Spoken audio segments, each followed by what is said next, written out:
매화 그리는 법을 오늘부터 시작해 보죠. 매화는요, 가지와 줄기 그리는 법인 지간화법을 제일 먼저 배워야 됩니다. 지간화법이라고 하는 말은요, 말 그대로 가지와 줄기, 즉 둥치를 그리는 법을 지간화법이라고 그럽니다. 이 지간화법을 배우지 않으면 매화의 그 강인한 겨울을 견뎌낸 그 고고한 맛을 표현할 방법이 없죠. 지간화법을 그리는 법은 세 가지가 있는데요. 제일 먼저는 쌍구법이라고 그러는 구룩법을 한번 해보도록 하겠습니다. 예를 들어 여기에 이렇게 옹이가 있고요. 옹이가 있는 표현을 하는 이유는 아주 간단합니다. 그것을 세월을 견뎌낸 풍모를 더하기 위한 그런 거죠.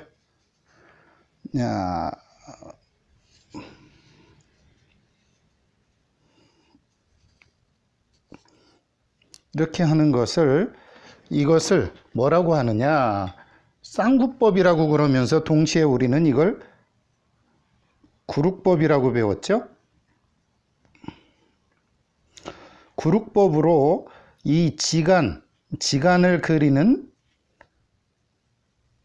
이걸 다른 말로 우리는 우리말로 태법이라고 그랬습니다. 테두리만 그리는 법, 태법. 이렇게 해놓고요. 그 안을 아주 단먹이나 여린 먹으로 그 안을 채우면 이렇게 지간이 나오게 돼 있죠.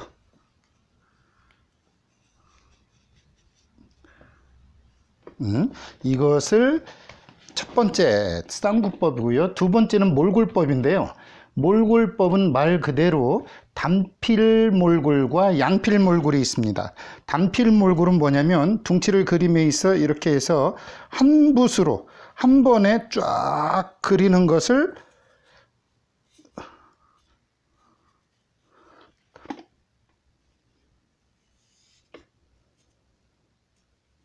이걸 단필몰골이라고 합니다. 몰골 중에서 단필, 붓을 한 번을 갖다 해서 헛단자, 부필자, 단필몰골입니다. 이 몰골에는 두 가지 방법이 있다고 그랬죠. 하나는 더 뭐냐? 양필몰골입니다.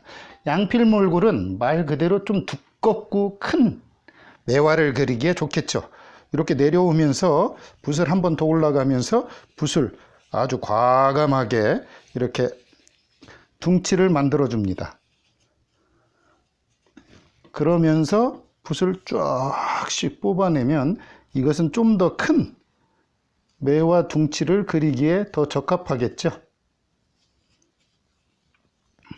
네, 이런 걸 양필몰골이라고 합니다. 그러니까 단필몰골이 좀 가는 줄기를 그린다면 양필몰골은 누가 뭐라고 그래도 좀 큰 둥치를 그리기에 알맞습니다. 그리고요, 둥치를 그릴 때 우리가 주의해야 될 점은요, 먹색의 변화와 거친 것에 주의해서 표현하는 것이, 즉 약간의 측필도 들어가면서 하는 것이 더 좋습니다. 또 하나는 뭐냐면요, 겉은 구룩인데 안은 채우는, 몰골로 채우는, 그러니까 이렇게 내려오면서 쭉쭉 이렇게 채우는, 이것을 뭐라고 그러냐면 이렇게 구룩법을 해주고 구룩법 안을 점을 찢듯이 또는 준법을 그리듯이, 그래서 구준법이라고도 하고, 우리는 이걸 뭐라고 배웠냐면 이렇게요.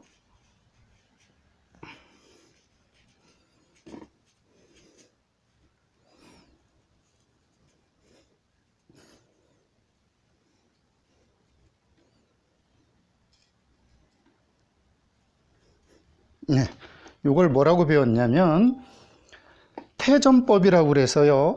그 구룩법과 준법을 합쳐서 해서 구준법이라고도 하고요. 구준법이라고도 합니다. 이 준은 우리가 산수화를 그릴 때 흔히 주름지게 그리잖아요. 그래서 구준법, 주름지는 것, 또는 우리가 태점법이라고도 배웠죠. 그래서 구점법이라고도 하죠. 우리 구점법이라고도 합니다. 구점법 내지는 전법, 구준법, 준법과 전법 이렇게 이야기를 하죠. 그러니까 지간을 그릴 때 이거를 둥치를 이 뿌리에서 올라간 이 둥치를 간이라고 그러고요. 줄기간 또는 둥치간이라고 하고요. 그 다음에 여기서 나간 요거를 가지지에서 가지라고 그럽니다. 그러니까 매화를 그릴 때는 지와 간을 잘 그려야 이 둥치가 또 매화의 골격이 또 겨울을 견뎌낸 맛이 그대로 살아나겠죠. 그러니까 매화의 지간화법 중에 간화법은 뭐가 있느냐? 하나는 구륵법이라고 하는 태법과 몰골법이 두 가지가 있는데 그 몰골법이 하나는 단필몰골, 양필몰골, 그 다음에 하나는 구전법 또는 구준법이라고 하는 라인을 긋고 그 안을 점을 채우듯 주름지게 채우듯 채운다고 하는 법. 그러니까 이 세 가지가 있다는 걸 이해하시면 요거는 몰골법으로 하나가 같은 것이죠. 이 몰골법은 하나로 같은 겁니다. 다만 여러분들이 이 몰골을 단필몰골과 양필몰골로 나누어서 이해했으면 됩니다. 이것을 지간화법 중에 이 둥치, 이 간화법이라고 합니다. 이어서 가지 그리는 법도 한번 배워야 되겠죠? 이어서 가지를 한번 그려보도록 하겠습니다. 줄기를 그렸다면 가지를 그려야 지간화법을 완성하는 거겠죠? 일단 매화는요, 이렇게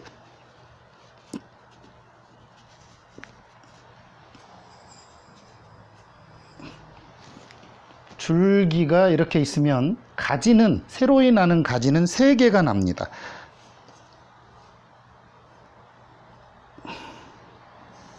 이런 식으로 좌우로 3개가 납니다.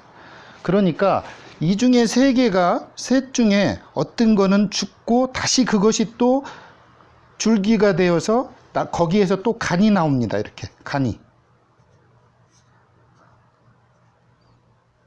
간도 또 3개가 나오겠죠? 이런 식으로.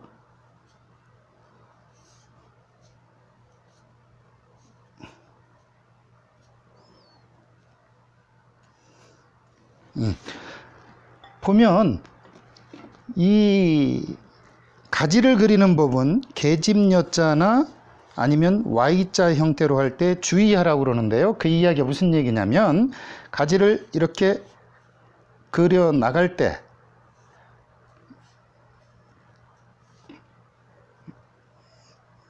이렇게 계집여자로 그 공간을 좀 깨트려 준다는 얘기죠. 이 깨트려 줄 때 이 공간에 각각이 크기가 다 달라야, 크기가 같지 않아야 공간이 영할해집니다. 좀 운치가 있어지죠.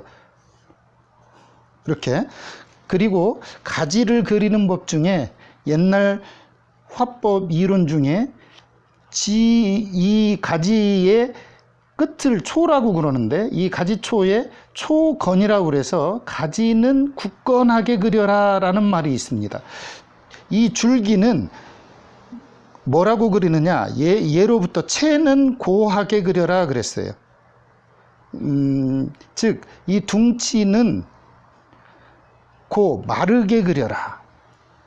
그리고 또 옛분들은 오렐 꽃자를 써서 그냥 좀 오래돼 보이게 그려라 라고 얘기했습니다. 그러니까 어머니 아버지인 부모 줄기는 좀 노쇠하게 그리고 좀 아들 자식인 이 가지는 좀 굳건하게 그리란 이야기죠. 이것이 잘 조화로울 때 지건화법은 온전히 세월을 담아낼 수가 있죠. 그리고요, 지금 여기에서 가지를 그릴 때 주의해야 될 점 중에 하나가 뭐냐면, 하나는 위에서 아래로 내려오는 순봉으로 인한 중봉, 그리고 또 하나는 역필을 통한 위로 올라가는 방법, 이 두 가지가 있다는 거죠. 이게 무슨 이야기냐? 위에서 아래로 내려오는 순봉을 통해서 내려오는 방법 하나, 또 하나는 밑에서 쭉 역입을 해서 거꾸로 올라가는 역필 하나. 이렇게 해서 이 둘을 교대로 잘 사용하면 본 줄기의 가지가 영활하고 아주 고상하게 맺혀질 수 있겠죠. 그러면 이어서 꽃잎을 한번 그려보도록 하죠. 이 꽃잎 그리는 방법은 여러 가지가 있지만요. 오늘 일단은 한번 화뢰라고 그래서요. 꽃망울부터 한번 그려보죠. 꽃망울이 이렇게 있을 거 아니겠습니까? 이렇게 있으면 이렇게 피우고, 이렇게 피우기도 하고, 이렇게 피우기도 하고, 이렇게 피우기도 할 겁니다. 이 꽃망울이기 때문에 지금 이렇게 그린 거죠. 화뢰 화법이라고 하는 꽃망울 꽃받침은 마음심자 초서나 아니면 이렇게 이어서 붙여줍니다. 여기는 이렇게 주고요. 이렇게 점점 피우고 있죠. 이렇게. 그러면 우리가 흔히 얘를 화뢰라고 그러는데 무슨 말이냐면 꽃의 꽃망울이다 라고 하는 꽃망울 뢰자를 씁니다. 우리 그 우뢰뢰자 위에 초두입니다. 그래서 이걸 화뢰라고 하는데 이걸 그냥 편하게 꽃망울, 망울꽃이 되는 거죠. 이렇게 망울꽃을 그리는 방법은 한 꽃을 이렇게 있다면 이곳에 내가 어떻게 분할하느냐에 따라 이게 한 잎, 두 잎, 세 잎, 네 잎이 되기도 하고요. 또 하나는 이렇게 해서 세 잎이 되기도 하고요. 또 이렇게 해서 두 잎이 살짝 겹쳐서 보이기도 할 수 있다는 거죠. 이것이 화뢰 화법입니다. 즉, 이 꽃망울을 그리는 법이다. 이렇게 이해하시면 되겠죠. 그 다음 이제 온전히 꽃이 점점 피겠죠. 피면 어떻게 되느냐? 이렇게 될 겁니다. 예를 들어서 피는 순서대로 하면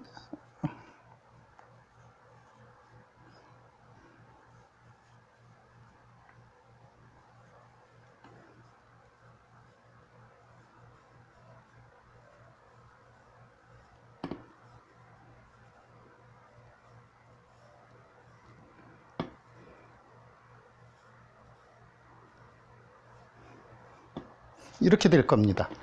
그리고 이 안에 당연히 여기 밑에는 꽃받침이 있겠죠? 꽃받침이 이렇게 있을 겁니다.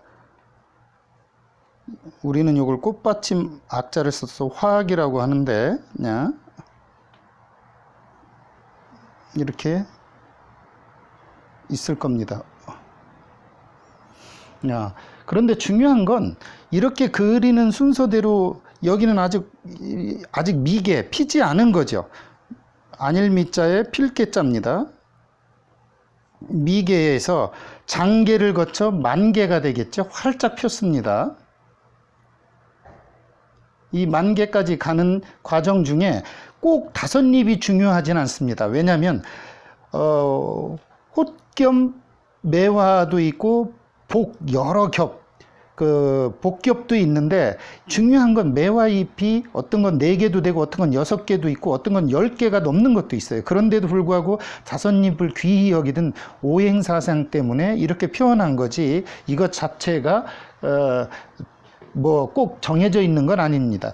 얘를 화판 그리기라고 합니다. 왜 그러냐? 꽃잎 그리기를 화판이라고 그리거든요. 꽃화자에 꽃잎 한자입니다. 화판 그리기. 화판은 되도록이면 5잎을 중심으로 해서 그려라. 그것은 오행을 중시 여기던 우리 동양 생각 때문에 그렇다는 것 이해하시고요. 그 다음 한번 표현을 또 해볼까요? 한번 이제 이 안에 이렇게 화판을 그렸으면 화예라고 하는 꽃수술이 있습니다. 꽃수술의 중심인 화심이 있고요. 이렇게 화심이 있습니다. 화심을 중심으로 이렇게 벌어집니다. 벌어지고 거기에 강약, 중강약, 강약, 붓고 떨어지고 하면서 이렇게 수술을 하는데 이걸 화예라고 합니다. 여러분들이 꼭 이게 중요하냐? 중요하진 않더라도 여러분들이 한번 알아두면 좋겠죠. 이걸 우리는 꽃술이라고 하죠. 꽃수술.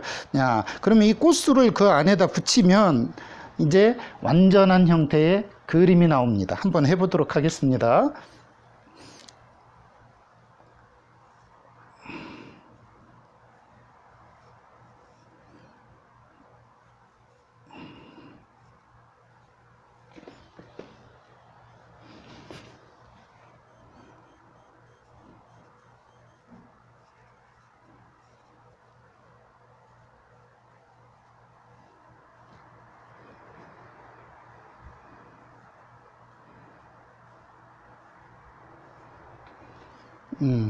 여기서 이제 꽃수술을 한번 붙여보도록 하겠습니다. 여기가 요거를 화심이라고 한다고 그랬죠. 화심에서 꽃수술이 방향을 거쳐서 나갑니다. 이렇게 나가는데 여기가 화심이면 이렇게 나가고요. 여기가 화심이면 이렇게 나갑니다. 여기가 화심이면 이렇게 올라가도록 하겠죠. 중요한 건 화심이 어디에 있느냐에 따라 아래로 내려오기도 하고요. 이렇게 위로 가기도 하고 또 옆으로 가기도 합니다. 이렇게 정면으로 오기도 하고요. 그런데 지금 여기서 뭔가 어색하죠? 그건 바로 여기에 꽃수술을 안 달았기 때문이에요. 그런데 이 꽃수술이 너무 꽃잎보다 멀리 나가거나 너무 두꺼우면 꽃이 굉장히 어색합니다. 되도록이면 이렇게 원을 이루듯이 가면서 복잡하지 않고 깔끔하게 수술을 달아주면 이제 꽃은 완성이 되죠. 이렇게 완성이 됩니다. 이것이 꽃 그리는 법이었고요. 이제 물론 뒷면도 있을 수 있지만 우리가 점화라고 그래서 이건 권화입니다. 울타리 구룩법이고요. 몰골법으로 그리는 꽃, 우리 홍매 그릴 때 쓰죠. 이렇게 하나, 둘, 하나, 둘, 셋, 하나, 둘, 셋. 그리고 앞에 3개일 때도 있죠. 그래 놓고 뒤에 2개 이렇게 올 때도 있고요. 그러면 지금 보면 홍매도 그리는 법, 연지 저는 지금 2와 3를 즐겨 쓰는데 저는 연지 2를 즐겨 씁니다. 이렇게 놓은 상태에서 여기에도 꽃받침이 있겠죠? 꽃받침을 이렇게 갖다 줍니다.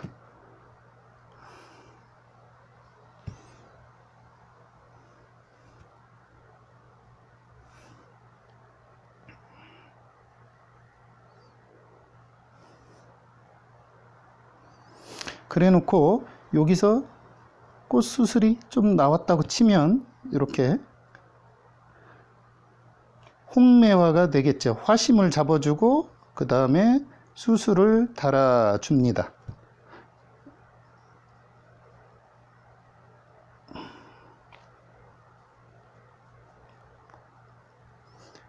그러면 구루법과 몰골법, 이걸 흔히 울타리권이라고 해서 권법, 얘는 점법이라고 그래요.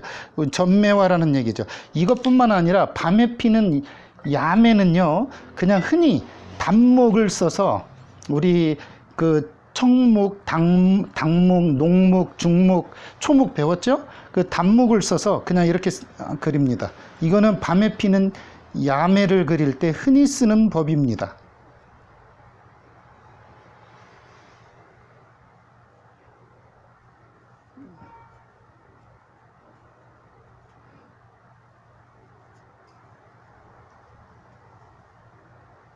이렇게 똑같지만 이것은 밤에 피기 때문에 꽃 색깔을 또 어느 분은 이걸 이 꽃받침이 녹색이냐 아니면 갈색이냐에 따라 노각매, 홍학매 이러는데 이렇게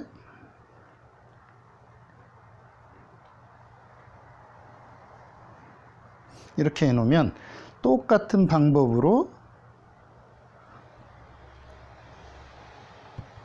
좀 마른 다음에 하시면 더 좋겠죠. 이렇게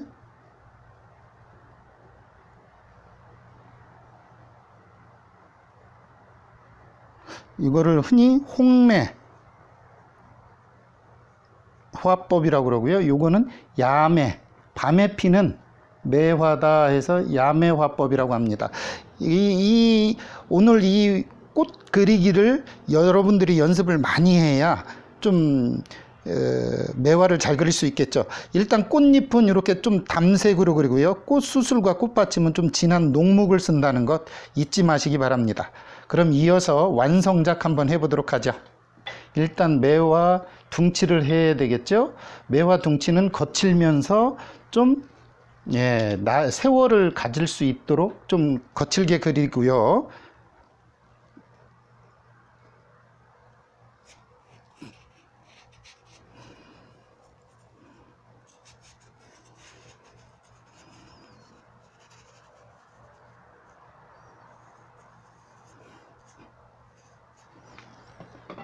그 다음 거기에 새로이 나는 가지는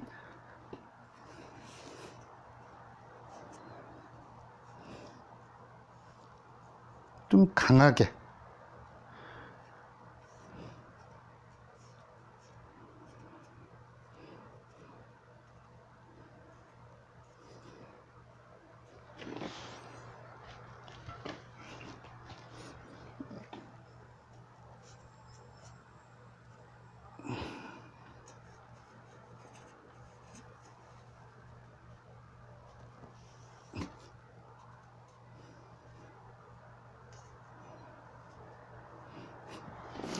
둥치 옆에 태점을 할 때는요, 아무렇게나 하지 말고 좀 힘이 있어야 좋겠죠. 그리고 그 옆에 가지가 나가서 공간을 주면 그 공간을 이용해서 계집여자와 비슷하게 가는 것 잊지 마시고요.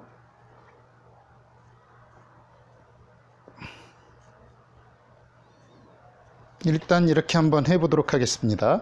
여기에 홍매를 해도 되고요. 권매를 해도 되겠습니다. 백매를. 그럼 일단 오늘은 백매를 한번 해보도록 하죠.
이렇게 그린 후에 화심을 찍어주면 되겠습니다. 꽃받침과 화심 그리고 수술 통해서 완성을 해 나가는 거죠. 이 본 줄기에 이렇게 딱 붙어 있어야 매화입니다. 여기서 많이 떨어져 나가서 꽃 받침의 줄기가 길어지면 이거는 무슨 꽃이냐? 바로 여러분이 뭐하는 벚꽃입니다. 그렇기 때문에 매화는 되도록이면 줄기에 딱 붙어 있어야 됩니다. 그것도 오래된 가지에서는 꽃이 나지 않고 새로 난 가지에서 나기 때문에 옛분들은 이런 말씀을 했죠. 나는 새로 난 가지에서 최후의 핀 꽃을 사랑한다. 그랬던 것은 무슨 이야기냐면 그해 갓갓으로 겨울을 끝까지 견뎌내고 안 필 것 같은 가지에서 딱 매화꽃이 폈을 때 안심하는 그 선비들의 응원 능력 그리고 공감 능력이 시로 표현된 부분이겠죠.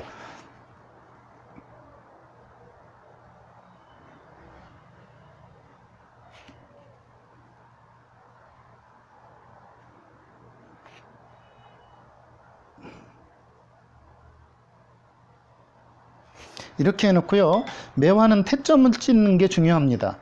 여러분들이 이렇게 무심코 찍는 게 아니라 허하거나 실한 부분을 채우기 위해서 찍는 걸 태점. 그 다음에 이 매화가 장미과다 보니까 이렇게 정점이라고 하는 점이 있습니다. 고물의 정자처럼 정점이 있습니다. 이건 가시죠.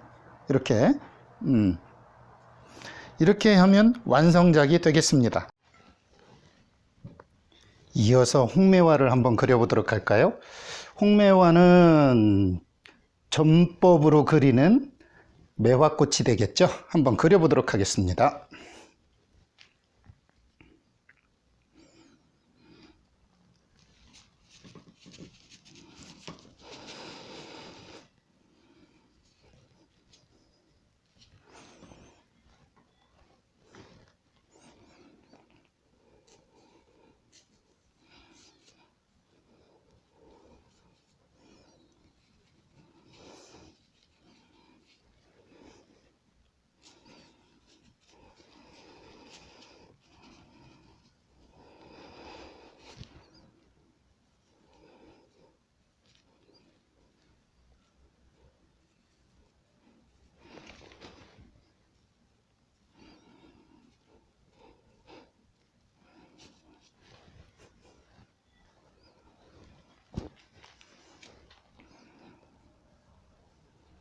위에서 아래로 순봉으로 그린 거죠.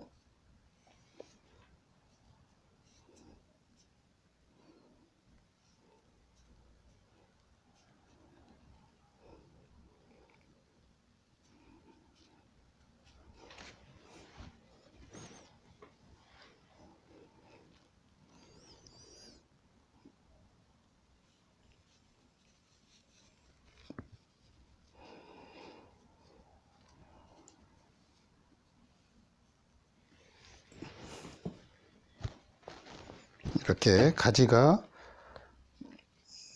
나이 든 가지와 신지가 같이 어우러지게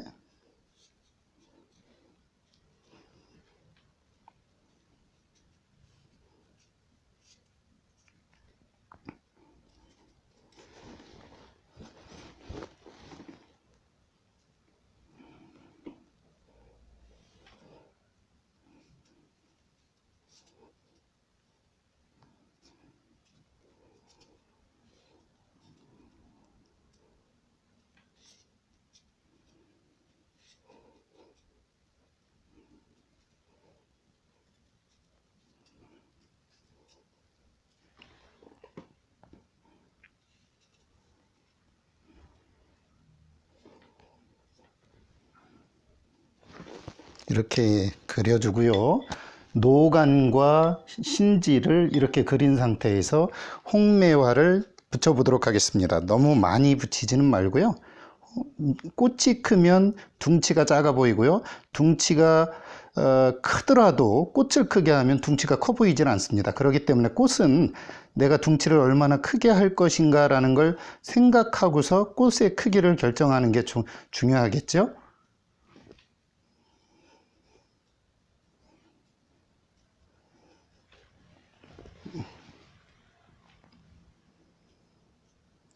이렇게 사이사이 비워두었던 공간에 홍매를 집어넣습니다.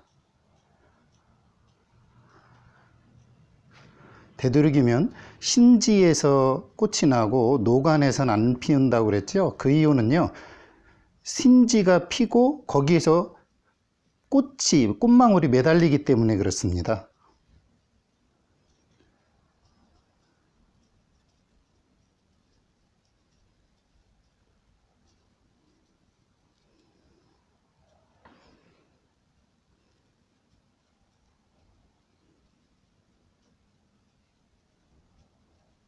이렇게 가지 끝에 막 몽울이 진 거요. 이렇게 그리면 매화의 홍매화 기법, 전법으로 그린 꽃 그리기가 되겠죠. 한번 여기에 수술을 달아줍니다. 그리고요, 꽃받침을 통해서 붙여주죠. 매화를 그릴 때 가장 중요한 것 중에 하나가 이 수술을 어느 어떻게 할 거냐가 고민스럽습니다. 왜냐하면 점 하나에 그 사람의 붓의 필력과 연조가 담겨 있기 때문에요. 둥치만 잘 그린다고 되는 것이 아니라 이렇게 꽃받침과 꽃을 자연스럽게 연결해 주는 것, 이것도 중요한 이치입니다.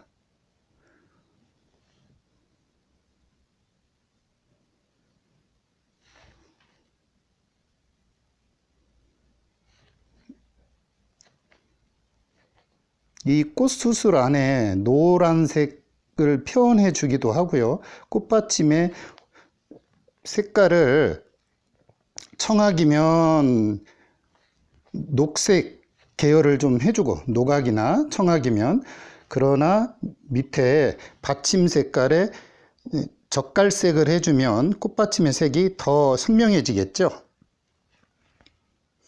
어떤 건 앞모습, 어떤 건 뒷모습, 꽃은 기이하게, 화기라고 그랬죠. 꽃은 기이한 것을 귀히 여기고요. 매화 그리는 법이죠. 둥치는, 채는 고하게,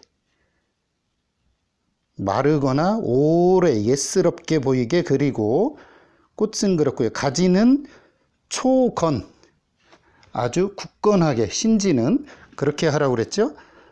이렇게 하면 매화의 홍매화법이 완성되겠습니다.